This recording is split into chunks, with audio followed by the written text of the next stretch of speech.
Hello friends, कैसे हैं आप सब। उम्मीद करता हूँ बहुत अच्छे होंगे। आज की इस वीडियो में अपन Q&A एपिसोड बनाने वाले हैं और काफ़ी यूनिक इंटरेस्टिंग क्वेश्चन का मैं आज आप लोगों को आंसर देने वाला हूँ। एक बहुत इंपॉर्टेंट टॉपिक के ऊपर भी बात करने वाला हूँ। अगर आप नई कार लेने जा रहे हैं तो अगर या इन फ्यूचर लेने वाले हैं तो ये वीडियो ज़रूर देखिएगा, क्योंकि बहुत काम का बात मैं आप लोगों को बताने वाला हूँ। तो इसलिए वीडियो कहीं पर भी स्किप मत करिएगा। चलिए वीडियो स्टार्ट करते हैं। चलिए सबसे पहला क्वेश्चन यहाँ पर ले लेता हूँ और उसके बाद मैं आप लोगों को वो जो ज़रूरी टॉपिक के ऊपर बात करने वाला हूँ वो भी करूँगा बीच में, इसलिए कहीं पर भी वीडियो स्किप मत करिएगा।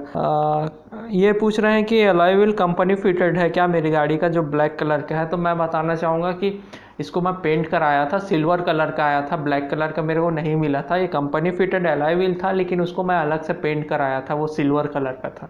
चलिए नेक्स्ट क्वेश्चन यहाँ पर मैं ले लेता हूँ। इनका सवाल है कि ये मैं जल्दी आप लोगों को, आप देख लीजिएगा, क्वेश्चन पढ़ लीजिएगा, मैं सीधा बताता हूँ कि इनका कहना है कि क्रेटा और इको स्पोर्ट में कौन सा बेहतर रहेगा आपका। Highway overtaking power, handling, road present, build quality, braking and safety. Stability जो चाहिए वो आपको कहीं ना कहीं इको स्पोर्ट का बेहतर मिलेगा, हैंडलिंग बेहतर मिलेगा। और अगर आप बात करें रोड प्रेजेंट की तो कहीं ना कहीं क्रेटा अभी नई मॉडल आई है, तो न्यू मॉडल क्रेटा की कहीं ना कहीं एलईडी ट्रीटमेंट ज़्यादा है और थोड़ा सा लुक उसका अलग है, तो वो कहीं ना कहीं रोड प्रेजेंट तो क्रेटा का ज़्यादा अच्छा देखने को मेरे हिसाब से मिलेगा। बाकी माइलेज और सेफ्टी कंफर्ट के मामले में, माइलेज वगैरह के बारे में तो आप अगर डीजल में जाते हैं तो लगभग सेम देखने को दोनों का मिल जाएगा, क्योंकि इंजन वगैरह भी देखेंगे तो ओवरऑल लगभग सेम ही देखने को मिलता है। कोई आगे पीछे 100 सीसी का ही ज़्यादा से ज़्यादा डिफरेंस आपको देखने को मिलता है। तो ये हो गया आपका, आपके ऊपर है। इसमें दोनों में दोनों गाड़ी अच्छी है, मैं किसी की तारीफ़ या किसी की बुराई नहीं कर रहा हूँ यहाँ पर, तो आपके ऊपर है। चलिए नेक्स्ट क्वेश्चन ले लेते हैं। भाई Ford EcoSport petrol AC में दबती है क्या, थोड़ा कितना फ़र्क पड़ता है एसी से परफॉर्मेंस पे।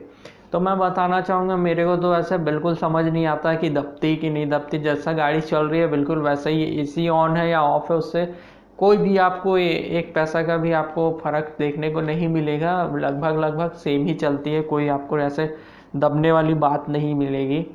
हालांकि जैसे हिल्स वगैरह में जा रहे हैं, एकदम चढ़ाई है और वहाँ पर आपको वैसे ही गियर डाउन करना पड़ेगा, चाहे एसी ऑन रहे चाहे नहीं रहे। एकदम हाई चढ़ाई है और आप टॉप एंड गियर में चल रहे हैं और आपकी स्पीड कम है, तो वैसे ही आपको गियर डाउन करना ही पड़ेगा। इको स्पोर्ट की बात नहीं, हर गाड़ी का यही नियम है। तो ऐसा मेरे को तो दबने वाली शिकायत अभी तक नहीं मिली इसमें कि एसी ऑन करने से गाड़ी दबने लगती है। दबने लगती है मीन्स मैं बताना चाहूँगा कि थोड़ा फ्री नहीं चल रही है, ब्रेक लग गई है गाड़ी में, ऐसा आपको ज़्यादा एक्सलेट करना पड़ेगा। ये इनका कहने का मतलब है, जो दबने लगती ही बोल रहे हैं उनका मैं बताना चाहूँगा। चलिए नेक्स्ट क्वेश्चन ले लेते हैं। इको स्पोर्ट डीजल का माइलेज कितना है। इनको मैं बताना चाहूँगा, पहले का जो इको स्पोर्ट BS4 आता था उसका माइलेज 23 कंपनी क्लेम करते थे, लेकिन अभी के इको स्पोर्ट का 21 क्लेम करती है। तो अगर आप जो कंपनी क्लेम कर रहे हो उससे आप अगर 1-2 का कम लेके चलें, क्योंकि लेके चलना ही पड़ेगा, उनका टेस्ट करने का तरीका अलग रहता है और रियल लाइफ वर्ल्ड में तो ऐसा होना पॉसिबल ही नहीं है। तो आप 1-2 का माइलेज कम लेके चलिए। 21 है तो 18-19 का लेके चल सकते हैं डीजल में, और आपके ऊपर है, और अच्छे माइलेज निकाल लेंगे तो और अच्छी बात है। इनका कहना है कि आप अपने गाड़ी का जो प्रोजेक्टर है उसमें LED लगाइए।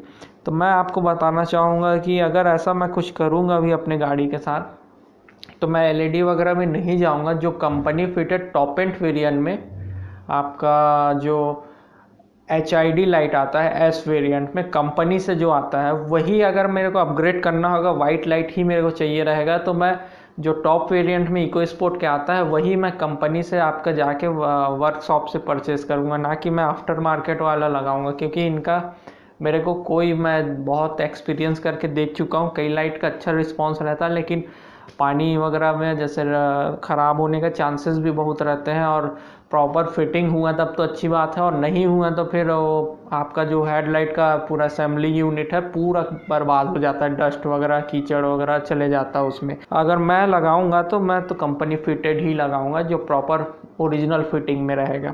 तो अगर मैं ऐसा कुछ करूँगा तो आपको वीडियो ऑब्वियसली देखने को ना है। आपकी कार में क्या रखते हैं, कैसा है, कंफर्ट वगैरह के बारे में पूछ रहे हैं। मैं आपको बताना चाहूँगा कि मैं अपने गाड़ी में, हालांकि 33 कंपनी क्लेम करती है, लेकिन मैं 35 रखता हूँ अपने गाड़ी में, जिससे मेरे को कंफर्ट में कोई ख़ास चेंजेस देखने को नहीं मिलता है। लेकिन वहीं पर माइलेज और जो, तो मैं जिस एरिया से बिलोंग करता हूँ उस एरिया में ऑलमोस्ट रोड आपको अच्छा देखने को नहीं ही मिलेगा, इसलिए मैं 35 रखता हूँ और मेरे को कोई प्रॉब्लम नहीं होता है। एक अच्छा राइड है जिससे टायर का भी लाइफ बने रहता है, कट वगैरह लगने का चांसेस नहीं रहता। और 33 रखें या 35, बहुत ज़्यादा आपको अंदर से फ़र्क देखने को नहीं मिलेगा। तो आपके ऊपर है आप कितना रखना चाहते हैं। मैं 35 रखता हूँ, जिससे मेरे को माइलेज भी अच्छा खासा मिल जाता है पेट्रोल वेरिएंट में।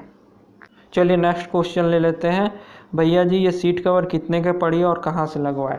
तो मैं बताना चाहूँगा, ये मैं वर्कशॉप से लगवाया था। जब गाड़ी नई ली थी तो समझ लीजिए कंपनी फिटेड ही है, समझ लीजिए ये।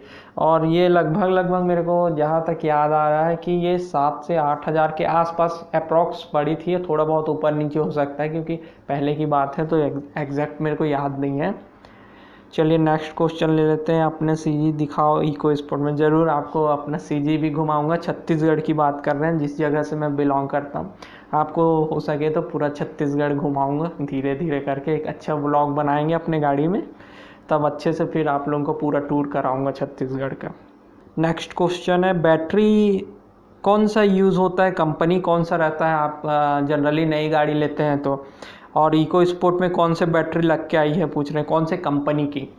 तो उसमें मैं देखा था कि ऐसे, मैं मतलब एकदम ध्यान से तो नहीं देखा, लेकिन उसमें मैं देखा था तो उसमें मेरे को कोई कंपनी वगैरह तो नहीं देखने को मिला, फोर्ड वगैरह ही लिखा हुआ था। और हो सकता है कि वो, जहाँ तक मेरे को लगता है, एक्साइड कंपनी का होगा बैटरी। मैं अच्छे से उसको चेक नहीं कर पाया, ऊपर से देखने से फोर्ड वगैरह लिखे रहता है वो पेपर में, तो वो हो सकता है कि इनका कोई टाई अप होगा या कैसा भी, मेरे को आइडिया नहीं है। लेकिन हो सकता है, फोर्ड तो बैटरी जहाँ तक नहीं बनाती है, तो एक्साइड कंपनी का मेरे को जहाँ तक ये लगता है कि बैटरी होगा। अब जैसे कि मैं आप लोगों को स्टार्टिंग में भी बोला था कि अगर आप नई गाड़ी लेना चाह रहे हैं तो इस वीडियो को कहीं भी स्किप मत करिएगा, पूरा वीडियो देखिएगा।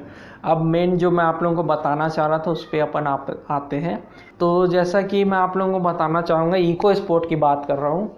अगर आप डीजल वेरिएंट लेते हैं इस गाड़ी की, तो आपको जो इंजन गार्ड रहता है नीचे, इंजन के नीचे कवर होता है एक, वो आपको कंपनी फिटेड लगा हुआ मिल जाता है। लेकिन अगर आप पेट्रोल वेरिएंट ले रहे हैं गाड़ी की, तो ये कवर आपको, जैसा कि आप देख रहे होंगे पिक्चर्स में, ये कवर आपको देखने को नहीं मिलता है। तो ये मैं फोर्ड इंडिया से क्वेश्चन करना चाहता हूँ कि ऐसा भेदभाव क्यों कर रहे हैं, डीजल वेरिएंट में दे रहे हैं तो पेट्रोल वेरिएंट में क्यों नहीं दे रहे हैं? मैं चाहता हूं कि पेट्रोल वेरिएंट में भी ये कवर लगा के दीजिए।